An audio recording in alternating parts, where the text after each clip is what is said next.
Good morning, Restoration family, and happy 4th of July.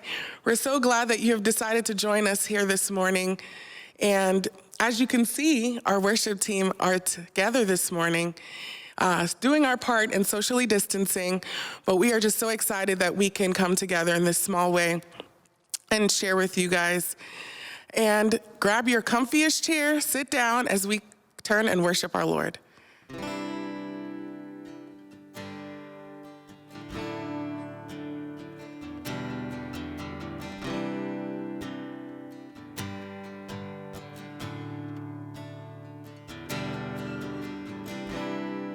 There's a table that you've prepared for me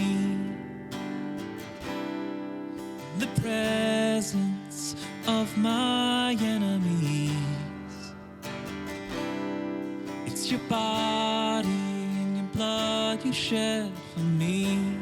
This is how I fight my battle.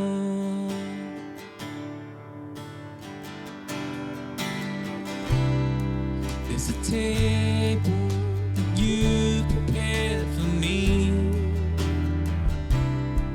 in the presence of my enemies. It's your body and your blood you shed for me. This is how I fight my battle.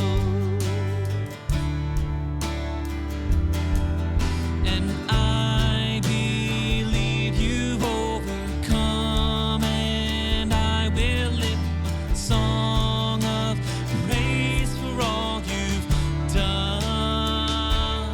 This is how I fight my battles. This is how I fight my battles. This is how I fight my battles. This is how I fight my battles. This is how I fight my battles. This is how I fight my battles. This is how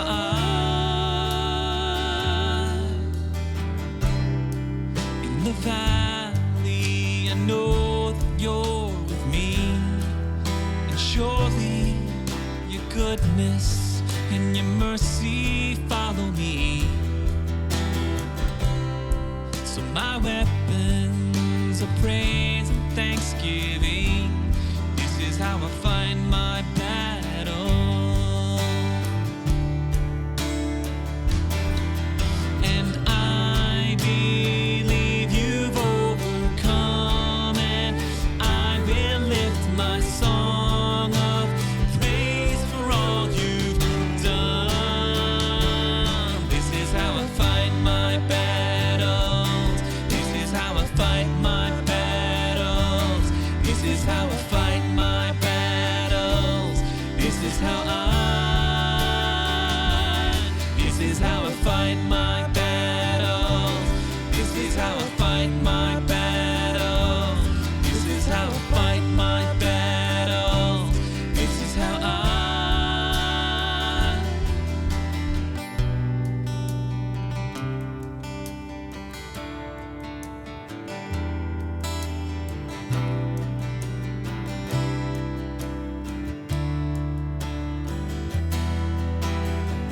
It may look like I'm surrounded, but I'm surrounded by you. It may look like I'm surrounded, but I'm surrounded by you. It may look like I'm surrounded, but I'm surrounded by you. It may look like I'm surrounded, but I'm surrounded by you. It may look like I'm surrounded, but I'm surrounded by you. It may look like I'm surrounded, but I'm surrounded by you. This is how I fight my battles. This is how I fight my battles. This is how I fight my battles. This is how This is how I fight my battles. This is how I fight my battles.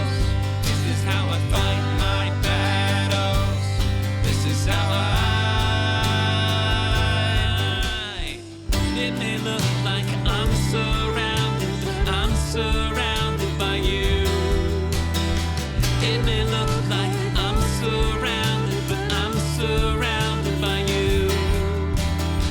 It may look like I'm surrounded, but I'm surrounded by you. It may look like I'm surrounded, but I'm surrounded by you. This is how I fight my battles. This is how I fight my battles. This is how I fight my battles.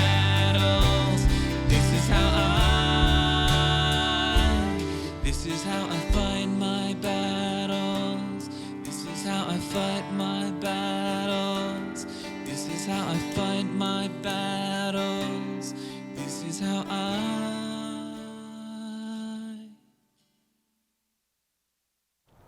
Welcome again to Restoration Church. I'm Tim Ward. I'm the pastor here at Restoration, and I'm so grateful to our worship team for leading us through that first song. I really enjoy that song, and what a gift to sing that together. I want to share some things that I want to invite you to participate in that are going on in our church. Before that, I want to share with you a change that we're making. Something happened last week in one of our Zoom calls where we were hacked, and some folks came in and they were showing videos and things that just weren't helpful for the work that we were trying to do. So instead of posting Zoom links and passwords on our website, we're switching it up to where we're asking folks to register, and then you'll be sent that Zoom link. Now, I know that is something new for us. We've been able to wait till last minute and make the decision and join in, and we want many more folks to join in on things. So as you hear about these things, please go to our website. If you go to restorationreston.org/livestream, you'll see most of the things that I'm talking about today and links on how to sign up for them. One of the things that's been really popular for us as a church is yoga. We've had many folks joining us, and our yoga instructor, Laura Pankowski, has decided she'll keep doing it. So we begin that with a time of prayer, a time of devotion, and we worship together as we do yoga together. So I want to invite you to join that. You do have to pre-register for that, so please do that. That's going to keep going. We're not stopping that on July 11th like we thought we would. So that's going to go on for the foreseeable future. So please sign up for yoga and join us. It's been a really great time. I also want to let you know about Coffee with the Pastor, and that's coming up soon. Coffee with the Pastor is a time where you can join me on Zoom and connect with me. Save the date for July 19th, and you can get that link by going to our page to sign up for that as well. But I'd love for you to join, whether you're brand new with us, whether you've been with us for a little time, maybe during this COVID time, or if you're somebody that just wants to connect with other people, it'll be a great time to connect, so I'm looking forward to that. We have a book club coming up looking at the book White Fragility. I want to encourage you to go ahead and order that and email Tracy Saunders, and her email is on that page, restorationreston.org/livestream if you want to participate in that. That starts July 20th, so you want to get on that. I heard this week somebody downloaded that right away and got it within 24 hours, so you can do that if that's a way that you read as well. Save the date for game day, July 26th. After worship, we're going to have a game day. We want to invite everybody, no matter who you are, to join us for that. I also want to let you know that I miss you, that as a church, we miss one another. And we're already thinking of ways that maybe we can meet in person, but from a distance to do some events and things like that. So we're planning that maybe for the end of the month or early August. So stay tuned for that. But in addition to that, if you're somebody that we have your information, you're going to be receiving a call or some sort of connection from the church in the next few weeks. Somebody will call, somebody will email. I hope that you will respond to that. We want to connect with you and want to know you. So as we sing this next song together, wherever you are, in whatever place you're in, I invite you to sing Amazing Grace with joy, with energy, knowing that people are singing it all over the world together in our time of worship today.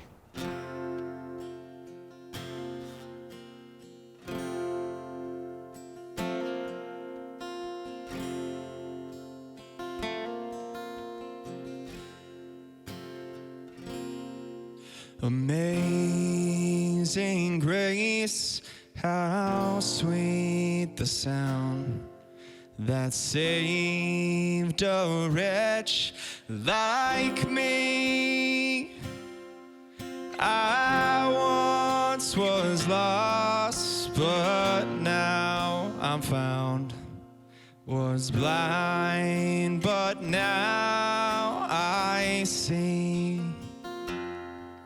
'Twas grace that taught my heart to fear, and grace my fears relieved. How precious did that grace appear. The hour I first believed, my chains are gone, I've been set free. My God, my Savior has ransomed me, and like a flood, His mercy reigns. Unending love, amazing grace.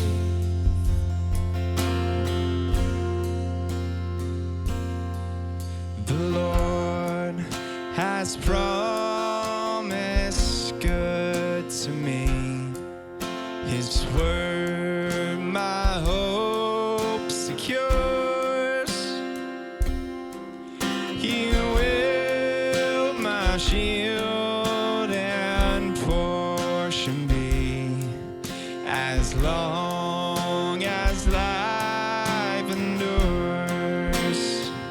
My chains are gone, I've been set free. My God, my Savior has ransomed me, and like a flood, His mercy reigns. Unending love, amazing grace. My chains are gone, I've been set free. My God, my Savior has ransomed me, and like a flood, His mercy reigns. Unending love, amazing grace.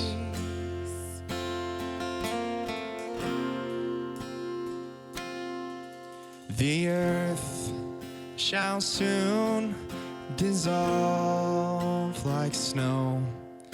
The sun forbid to shine, but God, who called me here below, will be forever mine. Will be forever mine. You are forever mine.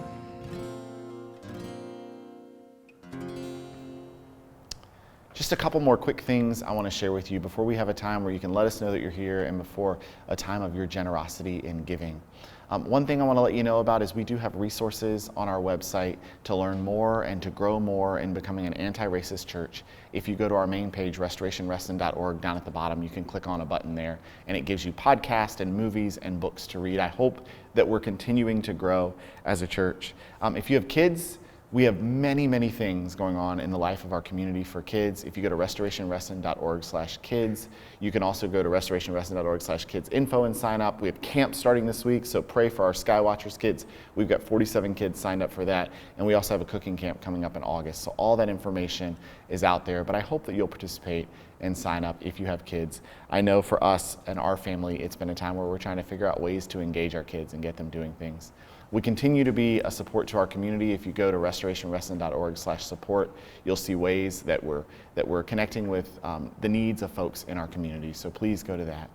Now I want to invite you to take time to let us know that you're here, to register that you're here, to say, hey, we are worshiping together. It is a gift for me to know who I'm preaching to, who I'm connecting with, but it's also a gift for us to know that you're okay. So if you go to restorationreston.org/here, you can do that. Also, if it's easier for you, you can take out your phone and you can take a moment and text RR here to 31996. So you text RR here to 31996, and then it'll send you a message back asking how many people and what your name is and all that kind of stuff. So please take a moment to do that right now. While you're pulling out your device and you're doing that, we also want to invite you into a time of giving. You have been Such a generous church. A church that is giving and is sharing your resources so that we can make huge change in the world. So I want to invite you to go to restorationreston.org/give, or you can text Restoration space Reston to 77977. So Restoration space Reston to 77977, and then it'll prompt you for your giving there. This week, because of your giving, we have 47 students that are going to connect to a camp where they will learn more about Jesus and also learn more about science and how to dive more deeply into the Skywatchers camp. That camp is free because of your generosity. So thank you for your giving. As we sing this next song, as you hear this, as we walk together through this, please give generously. If you're somebody that normally gives, thank you. If you're somebody that hasn't given before, please make a decision to give today. And if you're somebody who's giving but could give more, we invite you to do that too, because know that your giving is making a huge difference.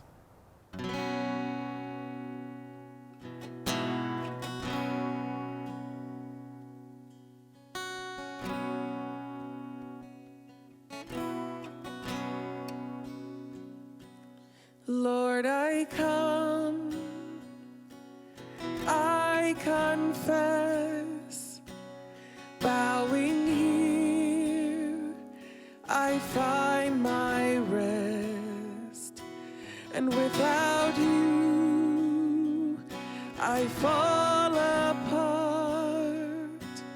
You're the one that guides my heart.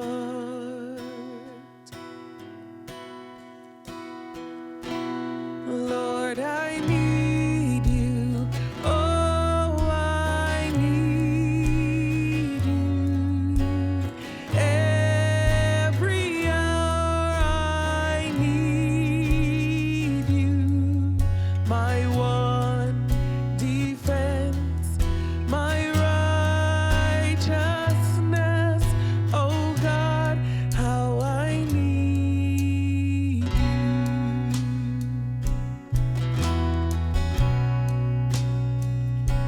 Where sin runs deep, your grace is more. Where grace is found is where you are. And where you are, Lord, I am free. Holiness is Christ in me. Yes, where you are, Lord, I am free. Holiness is Christ in me.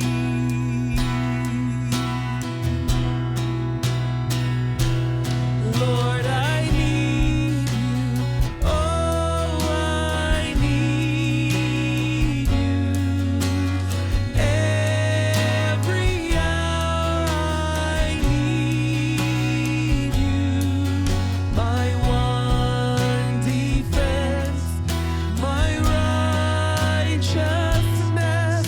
Oh God, how I need you. So teach my song to rise to you.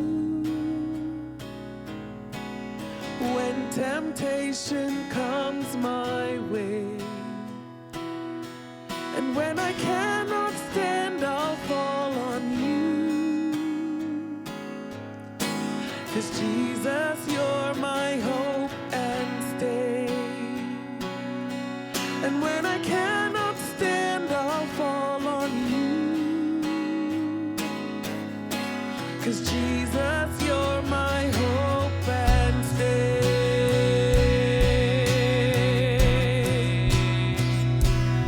Lord, I need you. Oh, I need you. Every hour I need you. My one defense, my righteousness.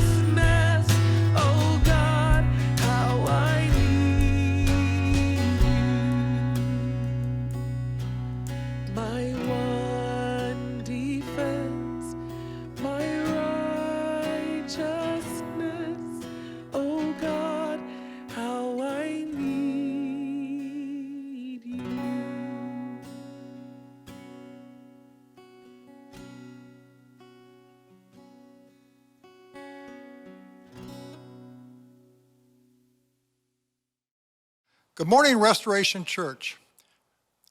I'd like to lead you all in a prayer. Lord, thank you for this incredible, majestic world you have created. As I get up in the morning and I walk, or at night walk, I'm just amazed at just how beautiful this earth is and what you have created. The one thing I would like to really help us all focus on is how can we live more like your son Jesus, the words that he taught us, how we can help the needy, the poor, be open-minded to people of different races, sexual orientation, political views. That is the one thing that I would like to hope we can all focus on in this world, because you've created this most amazing world, but how do we as mankind help live in this world in peace? In Christ's name, amen.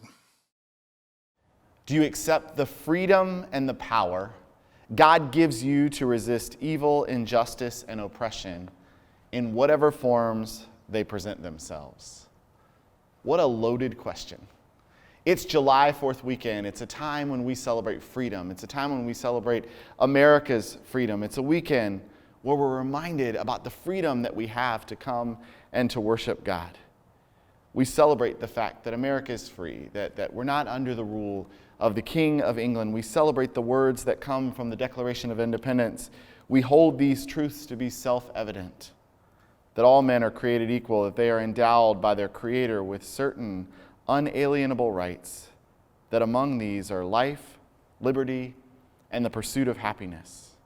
We celebrate freedom by shooting off fireworks, although there will be less of those this year, by eating lots of food, which I'm sure we'll still do, by gathering with large crowds of people, although we won't do that this year. So on the 4th of July weekend, I want to ask you this interesting question: do we accept the freedom? We're in a sermon series right now called History Has Its Eyes on You.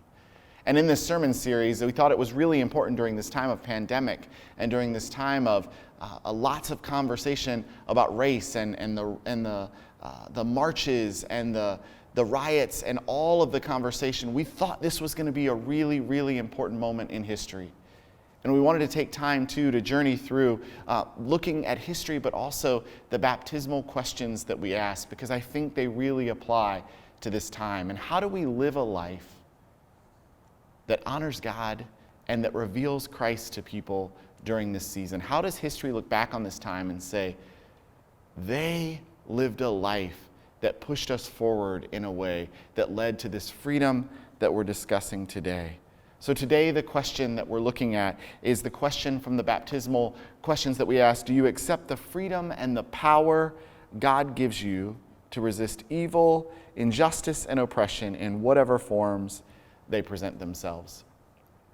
What's funny is I have learned recently that often when people talk about freedom in the U.S., they use the Cliff Notes version of the Constitution. Freedom, I have freedom to do whatever I want. I have freedom to say whatever I want or post whatever I want. And what we don't realize is if our freedom impinges on the rights of other people, then we're not free to really do whatever we want. We're not free from the consequences. We're not free from the consequences of the words we share and the words that we post. I know there's a lot of conversation about wearing masks right now, and some people say, if I have to wear a mask, that's against my freedom. Well, the truth is, we're not free to make everybody else sick. We're not free from the consequences of that. Sure, you're free not to wear a mask, but we're not free from the consequences of that, especially as people who call ourselves Christians. In the baptismal language, it's an interesting thing because it's like freedom to not do something. Do you accept the freedom to not do something? And that's not really something that's often put together. Do you accept the freedom to not engage in evil? Do you accept the freedom to not cause or allow injustice? Do you accept the freedom to not participate in oppression? It's a weird thing, the freedom to resist, right? It doesn't seem to go together. They almost feel like oxymorons. I believe that Jesus lived his life in beautiful, practical ways, which is where this baptismal language comes from, right? The calling that Jesus has on our lives. And today I want to look at Luke chapter 4, verses 1 to 14, to see how Jesus resists what is wrong. So let's look at that together. If you have a Bible, I encourage you to pull that out. If you don't have one, feel free to go online or just follow on the screen with us here. It says, Jesus, full of the Holy Spirit, returned from the Jordan and was led by the Spirit in the wilderness, where for 40 days he was tempted by the devil. He ate nothing at all during those days, and when they were over, he was famished. And the devil said to him, if you're the Son of God, command the stone to become a loaf of bread. Jesus answered him, it is written, one does not live by bread alone. Then the devil led him up and showed him in an instant all the kingdoms of the world. And the devil said to him, to you I will give their glory and all this authority. For it has been given over to me, and I will give it to anyone I please. If you then will worship me, it will all be yours. And Jesus answered him, it is written, worship the Lord your God and serve only him. Then the devil took him to Jerusalem and placed him on the pinnacle of the temple, saying to him, if you are the Son of God, throw yourself down from here. For it is written, he will command his angels concerning you to protect you. And on their hands they will bear you up, so that you will not dash your foot against a stone. Jesus answered him, it is said, do not put the Lord your God to the test. When the devil had finished every test, he departed from him until an opportune time. Then Jesus, filled with the power of the Spirit, returned to Galilee, and a report about him spread through all the surrounding county. I love this passage. You may think, why in the world do you love this? It's a time of the devil tempting Jesus. It's this weird interaction. But I love it because it's so real. I think we're regularly tempted by things that aren't good for us or for other people. I love it because every response that Jesus gives comes out of a known relationship Jesus has with God. You say, sure, Jesus is God. But there's a piece here where Jesus has studied the scriptures in his human nature. He has spent that time with God because he regurgitates the scriptures. He knows them. He doesn't have to pull out the Bible and look at them or pull out the scrolls and look at them. He knows them and says them back. He's using these Hebrew scriptures from the Old Testament to push back on Satan, to say, I will resist evil.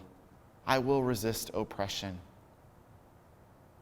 I will not bring that on other people. The freedom to resist wrong things for Jesus comes not from his own strength, but rather from the strength of a relationship with God. And I want to invite you to think about this for a minute. Our freedom to resist evil, injustice, and oppression in whatever forms they present themselves doesn't come from our own will. It doesn't simply come from the things that we can do or the ways that we can do things. Rather, it comes from our relationship with God and the strength of God with us.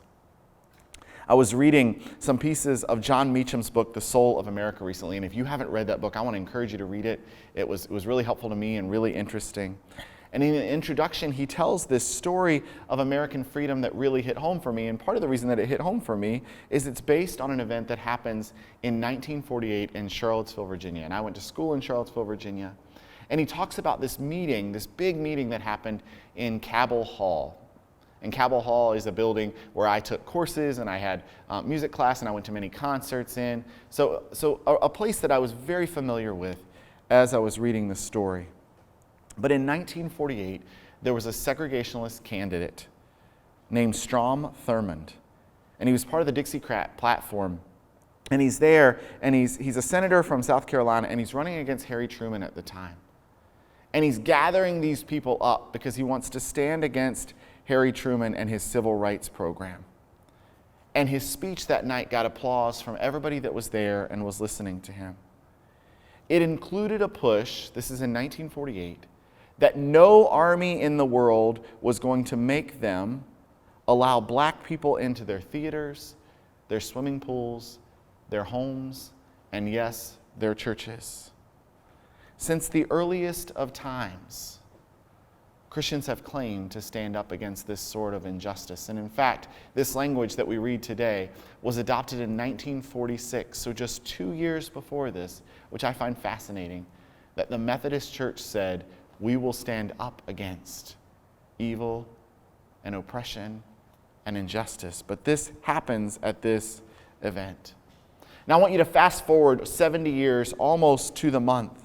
Very close to the same spot in Charlottesville, heirs to that same Dixiecrat platform of white supremacy came to protect the oppressive history. In that event, 2 troopers died in a helicopter crash. In that event, Heather Heyer, who was a protester, died when a car was run into her. In his book, Meacham says that throughout history, it is fear that has led to the temptation of these oppression and injustice.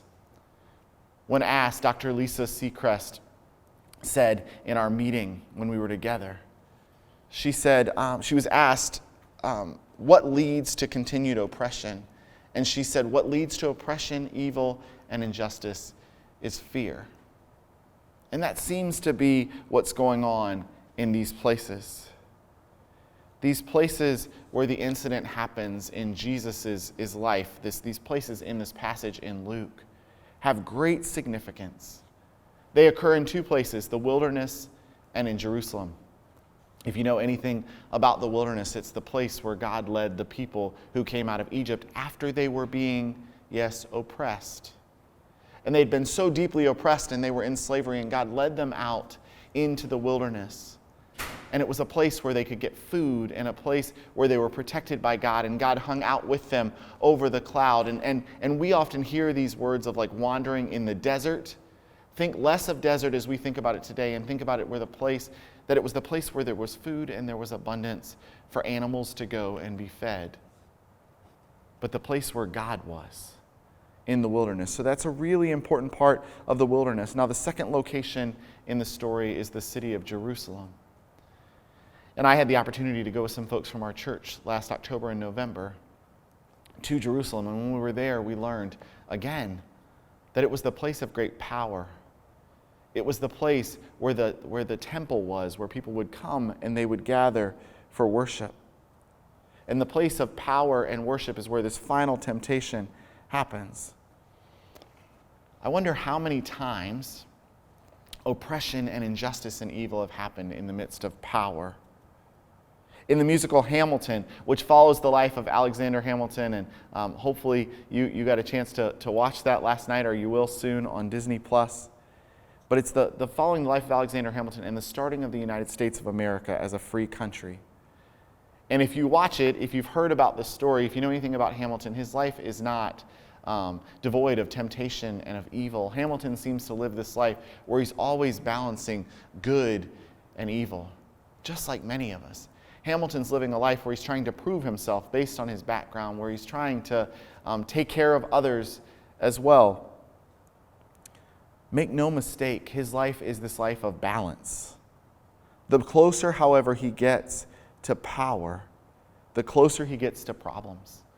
There's one scene where Hamilton is already Secretary of the Treasury, and he has an affair with a married woman, and her name's Maria Reynolds. And she's married and he's married. And people are prepared, once they find out about this affair, to take him out. Other people in power want to use their power to take him out. And rather than Hamilton going to his wife and saying, this is what happens, he finds himself in a place where he wants to go and tell all. And he writes this pamphlet and this paper that he sends out to tons of people about his affair. Now what's interesting is he shares this with the world, and then his wife gets rid of all their letters from each other because she doesn't want them tarnished. She doesn't want the world to pick up on these letters. So she gets rid of all their letters together. And then the next song in the musical right after this point is Never Gonna Be President Now. Hamilton's injustice, Hamilton's evil, Hamilton's oppression leads to his fall. But friends, evil, injustice, and oppression, I'm sure you know, I'm saying this to you, but you know this, are not something that were just of Hamilton's time. They're not something that's new, of course. They haven't gone away. These historic questions of the church that we're called to answer when we're baptized haven't actually changed our society. Part of the calling on the church is to change the culture, not from being bad to good, but to seeing the gifts of God and to experiencing things like anti-racism, anti-evil, anti-injustice, anti-oppression. But we should certainly take these questions seriously. This is a covenant that we make with God. It's a choice that we have to make. Meacham claims that the U.S. had to make these decisions about resisting evil since its inception. And there have been several moments, he says, where all could have been lost for this young nation. I want to read a quote from his book. He says, "And that is in large measure," this thing about we could have lost the nation, "and that is in large measure because in the battle between the impulses of good and evil in the American soul, what Lincoln called the better angels of our nature have prevailed, just often enough to keep the national enterprise alive." Wow. The way Meacham describes this, our nation has lived on this balance of goodness and evil, just often enough towards goodness so that we've survived. But what if the freedom that we celebrated this weekend was a freedom to resist evil, oppression, and injustice in whatever forms they present themselves? Because, friends, one of the things Meacham points out in his book is that in the American soul is the story of Dr. Martin Luther King Jr., and we should be happy about that, and I know we are at Restoration Church. But also in the American soul is the KKK. That's also in our story.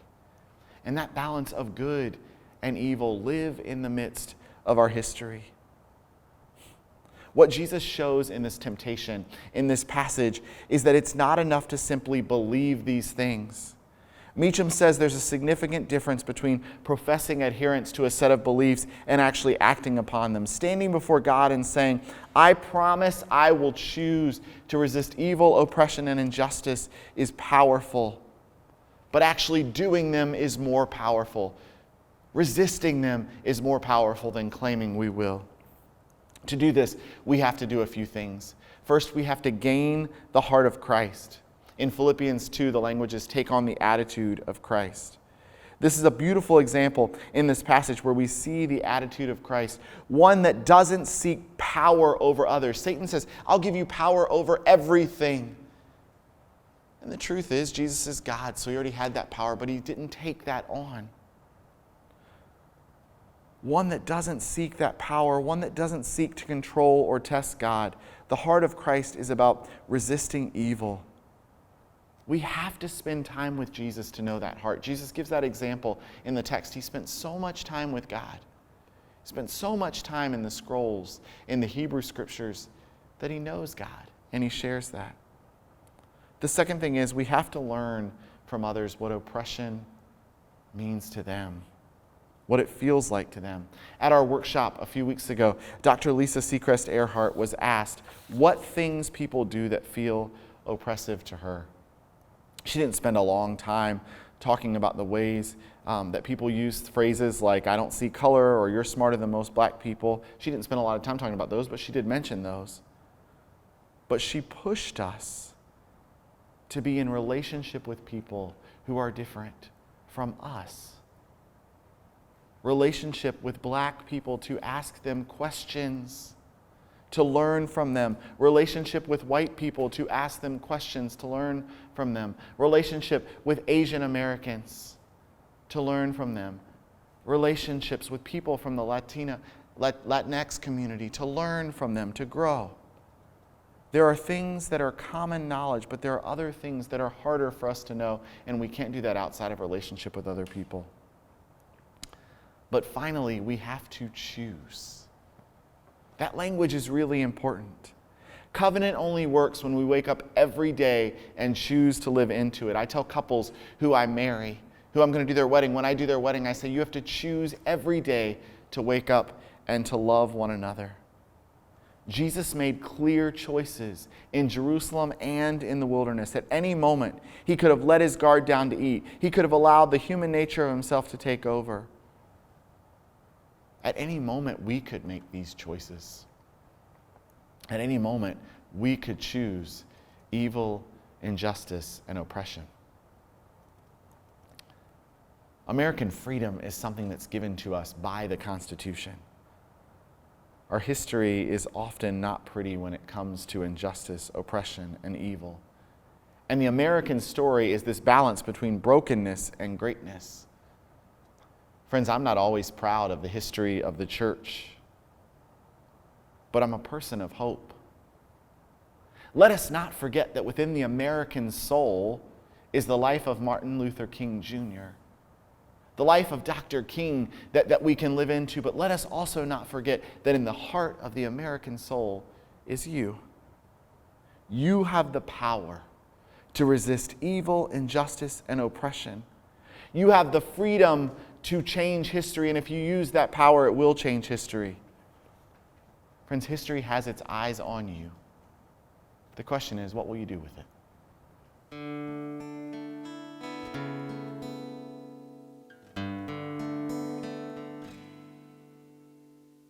Turn your eyes upon Jesus. Look full in his wonderful face, and the things of earth will grow strangely dim in the light of his glory and grace.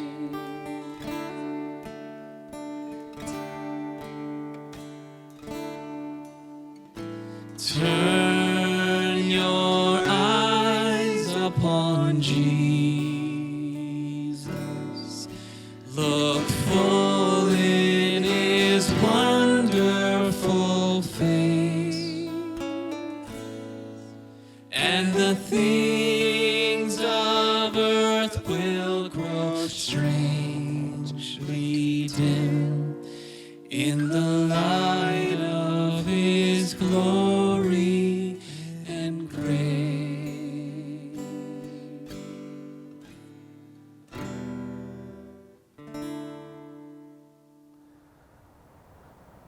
Freedom. We have freedom to do a lot of things. We have freedom to change the world. We have freedom to stand up against evil, injustice, and oppression in whatever forms they present themselves. And I pray that you and I both choose to exercise our freedom in that way. Go in the name of God the Father and the Son and the Holy Spirit. Amen.